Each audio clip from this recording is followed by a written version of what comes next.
Hello friends, good morning. कैसे हैं आप सब? तो देखिए, मेरी सुबह की पूजा हो चुकी है और अर्नी का टिफ़िन रेडी हो चुका है और मैं अब चाय पी रही थी और साथ में लंच की तैयारी कर रही थी, बीन्स काट रही थी। तो सब्ज़ी मेरी बन चुकी है।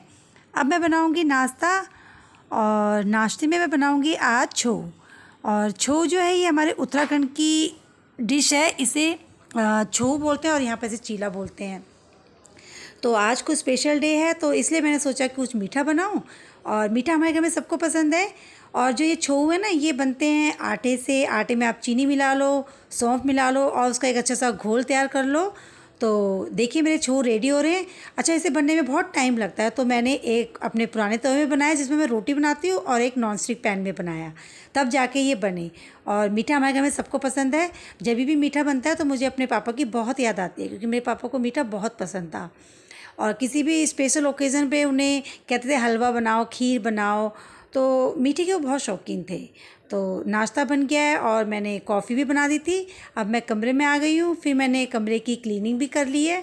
साथ में दिमाग में सोच चल रही है कि मैं क्या बनाऊँगी शाम को, स्नैक्स बनाऊँ या डिनर में क्या बनाऊँगी।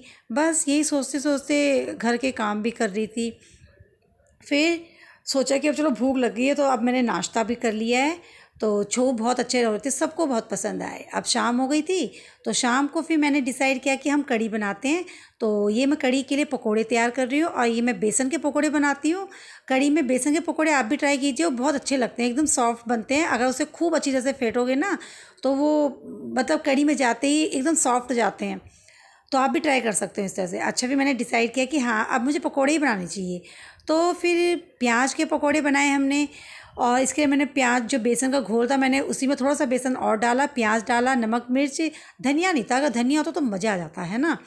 और फिर प्याज के पकोड़े बनाए। फिर मुझे याद आया कि ना, अगर इसमें चावल का आटा डाल दे तो ये तो बहुत ही क्रिस्पी बनेंगे। फिर चावल का आटा ढूंढा और फिर मैंने इसमें चावल का आटा मिला दिया है। अच्छा, कभी भी आप पकोड़े बनाए उसमें चावल का आटा मिला दे तो वो बहुत ही कुरकुरे बनते हैं। अच्छा, ये प्याज के पकोड़े तैयार हो गए। फिर अन्नी प्याज खाती नहीं है, प्याज के पकोड़े पसंद नहीं है तो गुस्सा हो जाएगी। आपने तो मेरा ध्यान नहीं रखा। फिर मैंने आलू के भी पकोड़े बना दिए। और ये जब पकोड़े बना दिए फिर सबसे पहला भोग लगा दिए पापा को। कुछ भी स्पेशल होता है तो हम पापा को भोग ज़रूर लगाते हैं। और कढ़ी भी मेरी तैयार हो गई है। अब देखिए, केक आ गया। अब तो आप समझ ही गए होंगे कि क्या है। हाँ, आज ना बर्थडे है। और बर्थडे किसका है? मेरा बर्थडे है। तो बर्थडे में बाहर से केक आ गया था। अन्नी की पसंद का था बटर स्कॉच। हमें तो हर तरह के केक पसंद है। बेसिकली हमें मीठा पसंद है। साथ में समोसे भी थे, कुरकुरे भी थे, कोक भी थे और मेरे हाथ के बनाए हुए पकोड़े भी थे। तो हम सब ने केक को बहुत इंजॉय किया और बिल्कुल नहीं बचाया हमने, सारा चट कर दिया। अगर कोई और होता ना तो इतना मीठा खा नहीं सकता था। पर हमें ना मीठे के क्या कह सकते हैं कि हम मीठे के बहुत शौकीन हैं। तो हम सब ने केक खा लिया। अच्छा, केक खा लिया और उसके बाद अच्छा, जो ये केक है ना, तो मैं आपको एक बात बताऊँ, जो केक है जीके की बहुत पुरानी शॉप है मैगजीम, वहाँ का केक है। वहाँ के जो केक पेस्ट्री आइटम जितने भी हैं वो बहुत टेस्टी होते हैं। तो और इसमें मीठा भी बहुत ज़्यादा नहीं था, जैसे होता है ना कि बहुत मीठे होते हैं। अच्छा केक था। इसे अगर बार बार वो अन्नी कह रही थी, भगवती कह रही थी कि मैं तो इसे अकेले भी खा सकती थी। तो केक पार्टी हमारी हो गई, बर्थडे पार्टी बहुत इन्जॉय करी पूरी फैमिली के साथ। अगर आप इन्जॉय करो कुछ भी तो बहुत मज़ा आता है। फिर हमारी फ़ोटो रह गई थी, हमने फ़ोटो खिंचाई नहीं।